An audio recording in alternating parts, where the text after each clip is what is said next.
I love it. And you are, this is a question I have for you, absolutely killing the comedy content, man.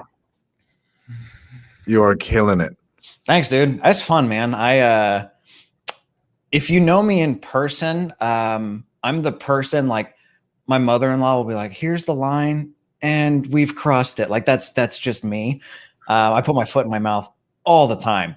And what actually got me to start like putting that side of me out, when I was hiring my videographer, he called me and was like, dude, I'm looking at you on Instagram. I can tell you make money. I can tell you're in business, but I don't know if you're a real human being or not. Like, I don't know if you're a scammer, just because you're not in it at all. It's just all about like, I did this. And my thought process behind that was, if I add value, people will like me.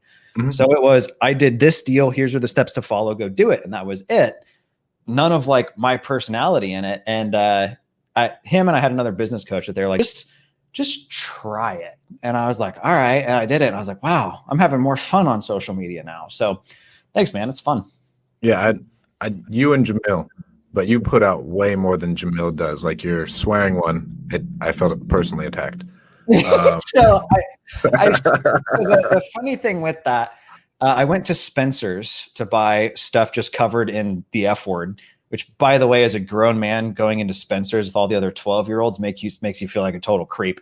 But then we got back to my house and my video guy picked up his camera and that was like the first take. I just hopped up, was like, whoa, and went through it and like smashed the Bing. And he was like, yeah, that was fine. And then like he sent it to me and I was like, bro, I don't swear online like I do in person, but like people are ready for this. And I showed it to my wife and she was like, well, that's interesting. And I was like, I think I'm gonna do it. So I'm glad you enjoyed it. Oh yeah, man.